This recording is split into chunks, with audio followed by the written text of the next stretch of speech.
तो बात है 4.5 अरब साल पहले की, जब धरती का जन्म हुआ था। धरती नई नई बनी थी, काफी गर्म थी, और ये धरती पे जीवन नहीं था। फिर लगभग 1 अरब साल के बाद जीवन धरती पे शुरू हो गया। आज हमारे पास इस जीवन का सबूत है। सबूत कैसे है? कुछ हमारे पास ऐसे पत्थर है जिन पत्थरों के अंदर ऐसे कार्बन कंपाउंड है, जो कार्बन कंपाउंड सिर्फ कोई लिविंग फॉर्म ही बना सकता है। मतलब प्रकृति में वो खुद से नहीं बन सकते, नेचर खुद नहीं बना सकती है। तो ऐसे ही कार्बन कंपाउंड हमें 3.5 अरब साल पहले के जो पत्थर है उनमें मिलते हैं। मतलब एक तरीके का फॉसिल है, जीवाश्म है, जिसमें हमें ये चीज मिल रही है। उसके बाद एक और तरह के पत्थर है जिसको हम लोग स्टोमेटोलाइट कहते हैं। स्टोमेटोलाइट एग्जैक्टली क्या होता है कि कुछ तरह के बैक्टीरिया होते हैं। Bacteria layer by layer grow करते हैं। तो पहला लेयर, उसके ऊपर दूसरा लेयर, तीसरा लेयर, और वो लेयर बाय लेयर जैसे जैसे ग्रो करते हैं, उनके इस ग्रोथ में ना मिनरल डिपॉजिट होते जाते हैं। मिनरल मतलब शायद आप जानते होंगे कि बिस्लरी का पानी हम पीते हैं, हम कहते हैं ना mineral water. Exactly mineral water क्या, मिनरल क्या होता है? आप एक स्टील की थाली ले लीजिए, उस पर पानी की कुछ बूंदे रख दीजिए, वो पानी की बूंदों को सूख जाने दीजिए, और वो थाली के ऊपर आप देखेंगे तो व्हाइट कलर की एक लाइन आ जाती है। ये लाइन जो है वो मिनरल ही है। तो ये मिनरल का जो डिपॉजिट है वो जमा होते होते होते ये पत्थर बनते हैं। ये पत्थर की जो एज है, जब हमने वो कैलकुलेट की तो वो भी लगभग 3.5 अरब साल पहले का ही है। तो धरती की शुरुआत हुई थी 4.5 अरब साल पहले। उसके 1 अरब साल के बाद जीवन आया, जिसका हमारे पास सबूत है फॉसिल के फॉर्म में। अच्छा, अरब साल मतलब हम बिलियन ईयर बोलते हैं। 1 बिलियन ईयर मतलब होता है 1000 मिलियन ईयर, और 1 मिलियन ईयर मतलब 10 लाख साल होते हैं। मतलब आप सोचिए कितने समय पहले की बात है ये। तो जब जीवन शुरू हुआ धरती पे, ये जीवन ज्यादातर करके जो भी लाइफ फॉर्म थे वो सारे के सारे मतलब एक सिंगल सेल के थे। सिंगल सेल ऑर्गेनिज्म थे, वो पानी में रहते थे। जमीन पे कोई लाइफ नहीं था उस समय। अच्छा, उस समय ओजोन भी नहीं था। तो सन की जो यूवी लाइट है, अल्ट्रावायलेट रेडिएशन, जिसको हम पराश्रव्य लाइट बोलते हैं, ये धरती पे सीधा गिरती थी। तो जमीन पे कोई लाइफ नहीं थी। जो भी लाइफ था वो पानी के अंदर था। अब लगभग 1-2 अरब साल बीत जाते, मतलब आज के समय से 1 अरब साल पहले की बात है लगभग। जो समुद्र का पानी था वो ज्यादातर करके शैलो वाटर था, मतलब छिछला पानी था ये, और गहराइयां थी समुद्र में, लेकिन कुछ कुछ जगह पे ही थी। तो अब ये जो पानी था, यहाँ पे एक बैक्टीरिया था जिसका नाम है साइनोबैक्टीरिया। आज भी ये साइनोबैक्टीरिया आपको किसी भी तालाब वगैरह में देखने के लिए मिल जाएंगे, जिसको हम लोग ब्लू ग्रीन एल्गी भी बोलते हैं। तो ये जो साइनोबैक्टीरिया है, इसकी सबसे खास बात क्या है? ये पहला ऑर्गेनिज्म है धरती का जिसने फोटोसिंथेसिस शुरू किया। इसने अपने आप को इवॉल्व किया और सनलाइट को इस्तेमाल करके हवा में जो कार्बन डाइऑक्साइड है उसका इस्तेमाल करते हुए उसने खुद का खाना बनाना शुरू किया। धरती का वो समय जब साइनोबैक्टीरिया ने फोटोसिंथेसिस शुरू की, उस समय धरती के वातावरण में, हवा में कार्बन डाइऑक्साइड, मीथेन और वाटर वेपर ही था, ऑक्सीजन नहीं था। ऑक्सीजन थोड़ी बहुत बनती भी थी तो वो रिएक्ट हो जाती थी। ऑक्सीजन हम नॉर्मल तरीके पे उसे बहुत साधारण गैस समझते हैं, लेकिन एक चीज याद रखिए कि ऑक्सीजन काफी रिएक्टिव गैस है। अगर धरती से पूरी लाइफ खत्म हो जाए तो कुछ समय के बाद ऑक्सीजन भी खत्म हो जाएगा। ऑक्सीजन है धरती पे, उसके पीछे मुख्य कारण ये है कि लाइफ है। लाइफ मतलब ऐसे ऑर्गेनिज्म है जो फोटोसिंथेसिस करते हैं और ऑक्सीजन बनाते हैं। तो अब साइनोबैक्टीरिया पिक्चर में आता है। वो फोटोसिंथेसिस शुरू करता है, जिसमें वो खुद का खाना खुद से बनाता है। खुद का खाना खुद से बनाता है, और उसको मारने वाला कोई जीव उस समय नहीं था। मतलब कोई प्रेडेटरी ऑर्गेनिज्म उस समय पे नहीं था। तो प्रेडेटरी ऑर्गेनिज्म नहीं है, मतलब कि भक्षक प्राणी कोई नहीं है जो साइनोबैक्टीरिया को मारे।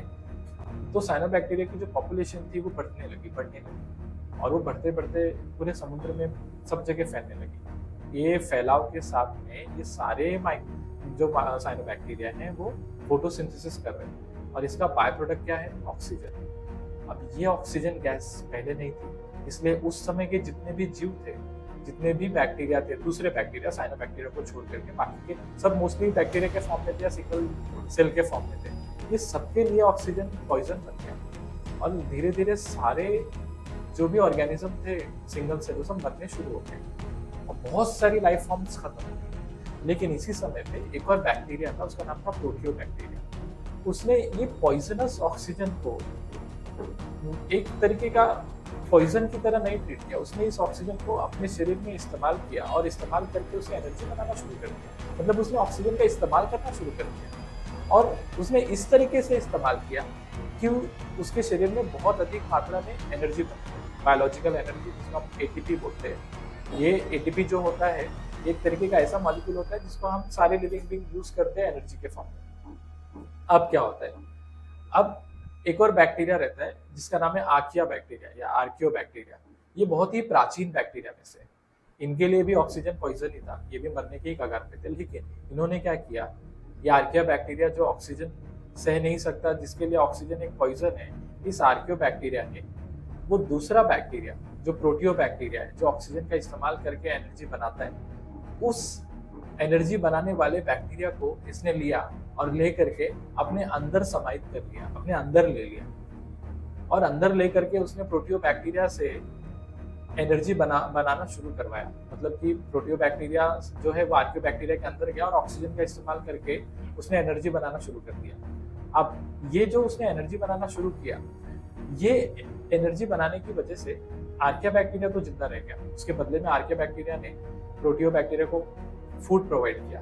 ये जो रिलेशनशिप है इनका, जिसमें ये एक दूसरे को फायदा पहुंचा रहे हैं, इसको हम लोग बोलते हैं सिम्बायोसिस। लेकिन क्योंकि प्रोटियो बैक्टीरिया आर्किया के शरीर के अंदर ही रहने लगा, अब आते हैं साइनोबैक्टीरिया। साइनोबैक्टीरिया जो है वो तो ऑक्सीजन बनाते जा रहे हैं फोटोसिंथेसिस करके, और धीरे धीरे धीरे वातावरण में बहुत ऑक्सीजन फैल जाता है। आज का जो समय है, आज के समय में जो ऑक्सीजन है, उस ऑक्सीजन का लगभग 10% ऑक्सीजन साइनोबैक्टीरिया अकेले बनाता है और पूरे वातावरण में फैला देता है। अब ऑक्सीजन का फॉर्मूला तो आप जानते होंगे, O2।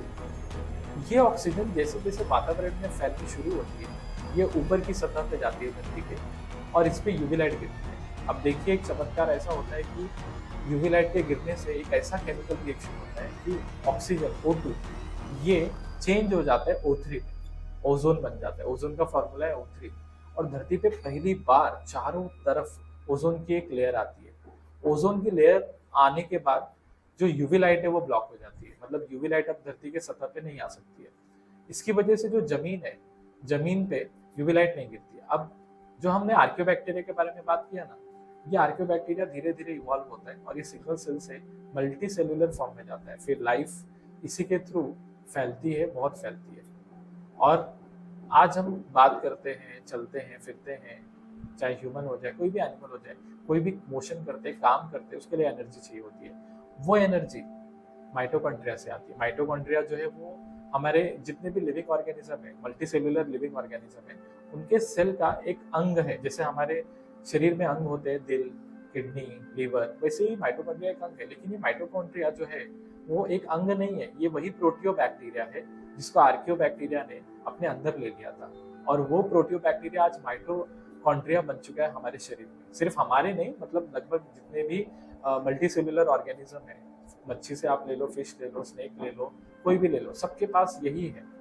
तो ये इवोल्यूशन जो है, जहाँ पे प्रोटियो बैक्टीरिया हमारे सेल्स में माइटोकॉन्ड्रिया बन गया, ये सब पॉसिबल हुआ सिर्फ वो ऑक्सीजन की वजह से। और फिर धीरे धीरे लाइफ जो है वो जमीन पे आई। जमीन पे आने के बाद पहले पेड़ नहीं थे, पहले मशरूम थे। मशरूम भी बहुत बड़े बड़े मशरूम हुआ करते, मतलब 4-5 महले की बिल्डिंग होती है, इतने बड़े साइज के थे। फिर ये मशरूम ने खुद को इवॉल्व किया और इवॉल्व करके ये पेड़ में कन्वर्ट हुए, और फिर इन्होंने फोटोसिंथेसिस चालू किया।